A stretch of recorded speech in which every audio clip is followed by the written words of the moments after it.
कुर्सी डलवा लो भैया। हाँ भैया, कार रेडी, मंगा लीजिए, विदाई का मामला है। नमस्कार, मेरा नाम मोनिश है और आप देख रहे हैं आवाज़ आप तक। लोकप्रिय कॉमेडियन राजू श्रीवास्तव का देहांत हो गया। उन्होंने बुधवार 21 सितंबर को दिल्ली के एम्स अस्पताल में 58 साल की उम्र में आखिरी सांस ली। राजू श्रीवास्तव को 10 अगस्त को दिल्ली के एक होटल में एक्सरसाइज करते वक्त दिल का दौरा पड़ा था। इसके बाद उन्हें दिल्ली के एम्स में भर्ती किया गया था। वे पिछले लगभग 40 दिनों से वेंटिलेटर पर थे। बीबीसी से एम्स के सूत्रों ने राजू श्रीवास्तव के मौत की पुष्टि की है। श्रीवास्तव के भतीजे अशोक श्रीवास्तव ने तब समाचार एजेंसी पीटीआई से कहा था वह दैनिक एक्सरसाइज कर रहे थे। इसी दौरान वो अचानक ट्रेडमिल से गिर गए। उन्हें दिल का दौरा पड़ा था और इसके बाद उन्हें एम्स अस्पताल में भर्ती किया गया था। आज हम आपको बताएंगे राजू श्रीवास्तव जी की पूरी जीवनी, उनके शुरुआत से लेकर आज अंतिम सांस तक की पूरी कहानी। राजू श्रीवास्तव यानी छोटे पर्दे से बड़ा नाम तक का सफ़र। साल 1963 में कानपुर में कवि रमेश श्रीवास्तव और बलई काका के यहाँ जन्म लेने वाले राजू श्रीवास्तव को बचपन से ही फिल्मी सितारों की मिमिक्री करने का शौक़ था। कॉमेडी की दुनिया में शायद उन्हें सबसे ज़्यादा नाम अमिताभ बच्चन जी की मिमिक्री करने से ही मिला। लेकिन उन्होंने कॉमेडी करना उस दौर में शुरू किया था जब यूट्यूब, टीवी, सीडी और डीवीडी नहीं हुआ करती थी। उनका पहला कॉमेडी स्केच हंसना मना है भी एक ऑडियो कैसेट की शक्ल में शुरू हुआ था। राजू श्रीवास्तव ने अपने एक इंटरव्यू में इसका जिक्र करते हुए कहा था कि ये 1980 के दशक की बात है। उन दिनों इतने सारे चैनल नहीं हुआ करते थे, सिर्फ दूरदर्शन था और मैं उस ज़माने का आदमी हूँ जिस समय डीवीडी, सीडी ये सब नहीं था। पेन ड्राइव तो था ही नहीं बेचारा। उस समय हमारे ऑडियो कैसेट रिलीज़ होते थे जो फंस जाते थे, तो उन्हें पेंसिल डालकर ठीक करना होता था। टी सीरीज़ में हमारा कैसेट आया था। साल 1982 में मुंबई पहुंचने वाले राजू श्रीवास्तव ने शुरुआती दौर में ऑर्केस्ट्रा के साथ काम किया और पहली बार फीस के रूप में उन्हें मात्र 100 रुपये मिले। फिल्मों में उनका सफ़र सलमान खान की पहली फिल्म मैंने प्यार किया से हुआ। इसके बाद उन्होंने बाजीगर से लेकर बॉम्बे टू गोवा और आमदनी अठन्नी और खर्चा रुपया जैसी कई फिल्मों में भी काम किया। लेकिन उन्हें देशव्यापी प्रसिद्धि the great Indian laughter channel से मिली, जिसमें उन्होंने अपनी शानदार कॉमेडी से लोगों को अपना दीवाना बना दिया। राजू श्रीवास्तव का असली नाम सत्यप्रकाश श्रीवास्तव था। नवंबर 2017 में बीबीसी को दिए एक इंटरव्यू में उन्होंने बताया था, राजू श्रीवास्तव मेरे घर का नाम है लेकिन स्कूल कॉलेज का नाम सत्यप्रकाश है। अब चूँकि राजू बोलने में अच्छा लगता है और राजू एक लड़के या बच्चे का नाम लगता है और मैं चाहता हूँ कि मैं हमेशा से ही बच्चा बना रहूँ। जहाँ तक बात बचपन की बात करूँ तो स्कूल में टीचर्स की कॉपी करने के लिए डांट पड़ती थी। इंदिरा गांधी की मिमिक्री करता था। स्कूल के खेल टूर्नामेंटों में मस्ती मस्ती में कमेंट्री भी करता था।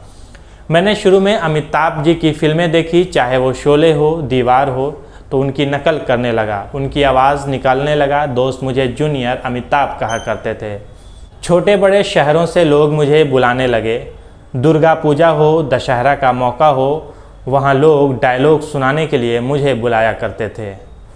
राजू श्रीवास्तव नहीं मानते थे कि ग्रेट इंडियन लाफ्टर चैलेंज बहुत बड़ा मंच था। उन्हें बीबीसी से इस बात की चर्चा भी की थी। एक बारगी आप ग्रेट इंडियन लाफ्टर चैलेंज को भूल जाइए तो प्लेटफॉर्म बहुत छोटा सा और बेकार सा था। मेरे पास ऑफ़र आया था कि मैं नए नए लड़कों का एक प्रोग्राम शुरू हो रहा है, चाहे सुनील पाल हो, एहसान कुरैशी हो, नवीन प्रभाकर, किसी को कोई नहीं जानता था, उसमें मुझे शामिल किया जा रहा था। मुझे तो लोगों ने रोका कि ऐसे प्रोग्राम में मत जाओ जिसमें जॉनी लीवर भी ना है, जावेद जाफरी भी ना हो और अरशद जैसा नाम भी ना हो। मेरे कई कैसेट हंसी का हंगामा, हंसते रहो बाज़ार में आ गए थे। मैंने कई फिल्मों में भी काम किया था। मैंने प्यार किया, मैं प्रेम की दीवानी हूँ, मिस्टर आज़ाद, वह तेरा क्या कहना, आमदनी अठन्नी और खर्चा रुपया कई बार डायरेक्टर को मना कर चुका था। लेकिन मैं अमिताभ बच्चन को आदर्श मानते हुए तैयार हुआ। जो दिखता है वही बिकता है। मैंने कई बार इस शो के लिए मना कर दिया था, लेकिन मन मार के इसमें गया और वहीं से सबकी तकदीर बदल गई। जिसने भी इसमें हिस्सा लिया वो स्टार बन गया। राजू श्रीवास्तव ने अभिनय की दुनिया में 80 के दशक में कदम रखा था। उन्हें सबसे ज़्यादा शोहरत छोटे पर्दे से मिली।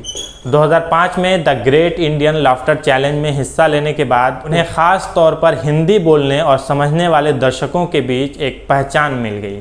गजोधर भैया के किरदार में वह काफ़ी लोकप्रिय हुए। राजू श्रीवास्तव इस किरदार के माध्यम से आम भारतीयों के जीवन से जुड़े पहलुओं को उठाते थे, जिन पर हर कोई हंसने के लिए मजबूर हो जाता था। राजू श्रीवास्तव ने फिल्मों में भी काम किया। वह मैंने प्यार किया, बाजीगर और आमदनी अठन्नी खर्चा रुपया जैसी फिल्मों में भी छोटे किरदार में दिखे। वे उत्तर प्रदेश फिल्म विकास परिषद के चेयरमैन भी थे। उत्तर प्रदेश के कानपुर के मूल निवासी राजू श्रीवास्तव ने पिछले दशक में राजनीति में भी हाथ आजमाया था। वे समाजवादी पार्टी से कुछ वक्त जुड़े रहने के बाद 2014 में भारतीय जनता पार्टी में शामिल हो गए थे। 2014 के चुनाव के समय उन्हें कानपुर से समाजवादी पार्टी का टिकट मिलने की चर्चा उठी थी, मगर उन्होंने पार्टी की स्थानीय इकाई से समर्थन नहीं मिलने की बात कहकर पार्टी छोड़ दी और बीजेपी का दामन थाम लिया था। हालांकि भाजपा ने इस चुनाव में दिग्गज नेता मुरली मनोहर जोशी को उतारा, जो विजयी रहे।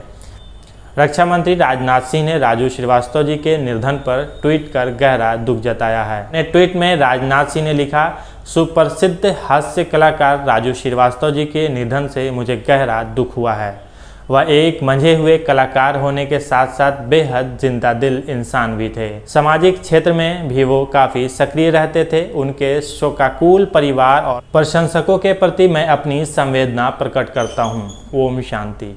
वहीं साथ ही गृह मंत्री अमित शाह ने भी राजू श्रीवास्तव के निधन पर गहरा शोक जताते हुए कहा है, सुप्रसिद्ध हास्य कलाकार राजू श्रीवास्तव जी का एक विशिष्ट अंदाज था। उन्हें अपनी अद्भुत प्रतिभा से भी लोगों को प्रभावित किया।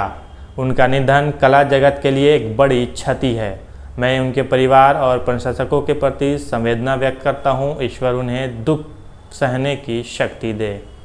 इसके साथ हम आपको बता दें कि राजू श्रीवास्तव एक ऐसे कलाकार थे जिनकी पहचान हमेशा लोगों के चेहरे पर मुस्कुराहट पैदा करने के लिए की जाती थी।